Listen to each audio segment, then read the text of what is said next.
सादर प्रणाम सभी को। मैं नीरजा चौधरी आपके अपने चैनल इन्फोनी कॉर्नर में आप सभी का स्वागत एवं अभिनंदन करती हूं और आप सबसे अपेक्षा करती हूं, यदि आपने अभी तक हमारे चैनल को सब्सक्राइब नहीं किया है तो आप हमारे चैनल को सब्सक्राइब कर लीजिए, लाइक करिए और ज़्यादा से ज़्यादा शेयर करिए। आज हम अपने वीडियो में लेकर आए हैं कुछ रोचक प्रश्नों को, जिनका उत्तर जीव विज्ञान बहुत ही रोचकता के साथ देता है। ऐसे ही कुछ प्रश्नों में से एक प्रश्न ये है कि स्त्रियों के कान और नाक में छेद सदियों से किए जा रहे हैं, किंतु फिर भी इनकी संतान में नाक और कान में छेद जन्म से क्यों नहीं होते। ये बिल्कुल उसी जैसा प्रश्न है जैसे पहलवान का बच्चा पहलवान क्यों नहीं होता, गायक का बच्चा गायक क्यों नहीं होता और किसी एथलीट का बच्चा एथलीट ही क्यों नहीं होता। तो जीव विज्ञान हमें बताता है कि नाक और कान में छेद करना जैसे उपार्जित लक्षण मतलब एक्वायर्ड कैरेक्टर्स हैं, जो व्यक्ति की दैहिक कोशिकाओं यानी कि सोमैटिक सेल्स में होते हैं और इनमें वंशांगति के द्वारा यानी कि हेरिडिटरी के द्वारा अपनी संतान तक ये कैरेक्टर नहीं पहुंचते हैं, यानी कि एक्वायर्ड कैरेक्टर जेनेटिक कैरेक्टर नहीं होते हैं।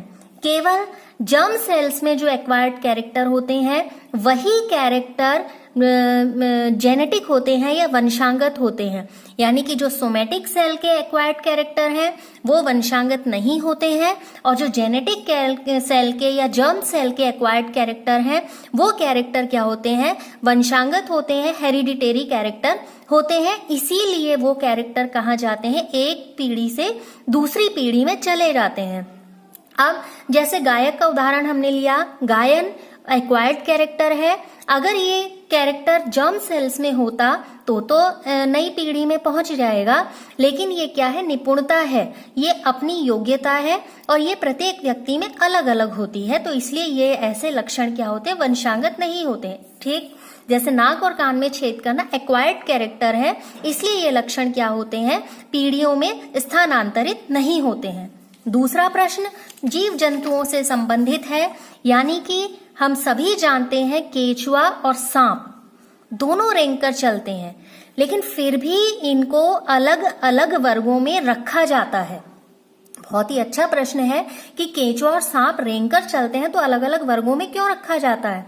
तो हम इस प्रश्न का उत्तर निकालते हैं बायोलॉजी की भाषा में ही और दोनों के लक्षणों में अंतर करते हैं, जिससे हमें पता चल जाएगा कि दोनों रेंगने वाले जंतु होने के साथ क्यों अलग अलग कैरेक्टर्स को फॉलो करते हैं। सबसे पहले बात करते हैं केचुए की।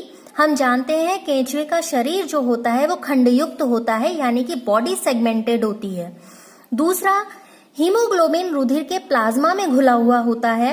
तीसरा कैरेक्टर है उत्सर्जन वृक्कों द्वारा होता है और चौथा कारण है नोटोकॉर्ड का अभाव होता है और नर्व कॉर्ड जो होती है अधर सतह पर होती है और ठोस होती है। सांप में क्या कैरेक्टर होते हैं, रेप्टिलिया में इसको रखा जाता है और हम जानते हैं केचुआ फाइनम एनिलिडिया का एनिमल है। सांप के कैरेक्टर में है नोटोकॉर्ड और रीढ़ की हड्डी इसमें उपस्थित होती है, जबकि केचुए में रीढ़ की हड्डी उपस्थित नहीं होती है। नर्व कॉर्ड पृष्ठ और खोखली होती है, जबकि इसमें हमने पढ़ा नर्व कॉर्ड अधर सतह पर होती है और ठोस होती है। शरीर पर शल्क मिलते हैं और शल्क भी शुष्क प्रकार के होते हैं। केचुए में किसी भी प्रकार के शल्क उपस्थित नहीं होते हैं। जबड़े और दांत उपस्थित होते हैं सर्प में, जबकि केचुए में जबड़े और दांत भी उपस्थित नहीं होते हैं। दोनों रेंगने वाले जरूर हैं, लेकिन जो दोनों के कैरेक्टर्स हैं वो बहुत ही ज्यादा एक दूसरे से अंतर करते हैं, जिसलिए दोनों को क्या किया जाता है, अलग अलग वर्गों में रखा जाता है। अब ऐसा ही एक प्रश्न अपने श्वसन से संबंधित, क्योंकि सांस लेना बहुत जरूरी है जीवित रहने के लिए और हम जानते हैं कि जितना हमारे शरीर के लिए पावर हाउस का काम करता है वो माइटोकॉन्ड्रिया करता है। तो अगला प्रश्न उसी से संबंधित है कि यदि कोशिका की सारी माइटोकॉन्ड्रिया की क्रिस्टी को हम निकाल दें या नष्ट कर दें तो क्या प्रभाव पड़ेगा। अगर माइटोकॉन्ड्रिया की क्रिस्टी को निकाल दिया जाता है तो क्या प्रभाव पड़ेगा। तो कोशिकीय श्वसन हम जानते हैं दो पदों में होता है, एक ग्लाइकोलिसिस और एक क्रेब्स साइकिल। क्रेब्स साइकिल की क्रिया में माइटोकॉन्ड्रिया की क्रिस्टी पर स्थित F1 पार्टिकल्स के पास होती है। यानी कि जो क्रेब्स साइकिल होता है वो माइटोकॉन्ड्रिया के F1 पार्टिकल्स वाले सेक्शन के पास होता है। अगर क्रिस्टी को नष्ट कर देंगे तो ग्लाइकोलिसिस का जो एंड प्रोडक्ट होता है पाइरुविक एसिड, वो पाइरुविक एसिड का ऑक्सीकरण नहीं हो पाएगा। और जब पाइरुविक एसिड का ऑक्सीकरण नहीं हो पाएगा तो क्रेब चक्र में बनने वाली ऊर्जा की मात्रा, क्योंकि 36 एटीपी मॉलिक्यूल्स का डेवलपमेंट होता है, वो 36 एटीपी मॉलिक्यूल्स नहीं मिल पाएंगे। और 36 एटीपी मॉलिक्यूल्स ना मिल पाने के कारण उचित ऊर्जा नहीं प्राप्त हो पाएगी, और जिससे कोशिकाओं की विभिन्न मेटाबॉलिक क्रियाएं जो हैं या जितनी रिएक्शंस हैं, उपापचयी क्रियाएं हैं, वो क्रियाएं भी नहीं हो पाएंगी और कोशिकाएं काम करते करते धीरे धीरे नष्ट होने लगेंगी। यानी कि अगर हम क्रिस्टी निकाल देते हैं, क्रिस्टी निकालने से जो ग्लाइकोलिसिस है, ग्लाइकोलिसिस में जो पाइरुविक एसिड बनेगा वो पाइरुविक एसिड ऑक्सीकरण नहीं कर पाएगा। और जब ये पाइरुविक एसिड ऑक्सीकरण नहीं कर पाएगा तो जितनी ऊर्जा की मात्रा हमें 36 एटीपी अणुओं के रूप में प्राप्त होनी चाहिए थी वो हमें प्राप्त नहीं हो पाएगी।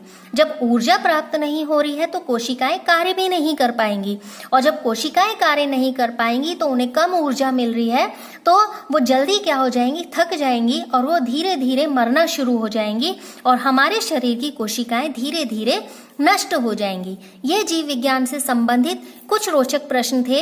हम समय समय पर ऐसे ही रोचक प्रश्न और उनके रोचक उत्तरों को लेते रहेंगे और आपके सामने प्रस्तुत करते रहेंगे, क्योंकि इस प्रकार के प्रश्नों के उत्तर हमारे प्रतियोगिता परीक्षा के छात्र छात्राओं के लिए बहुत ही महत्वपूर्ण है। तो आप सभी से अपेक्षा, अगर आप हमारे साथ अभी तक सब्सक्रिप्शन के माध्यम से नहीं जुड़े हैं तो आप हमारे चैनल को सब्सक्राइब करें, शेयर करें और लाइक जरूर करें। और अगले वीडियो तक के लिए सादर प्रणाम।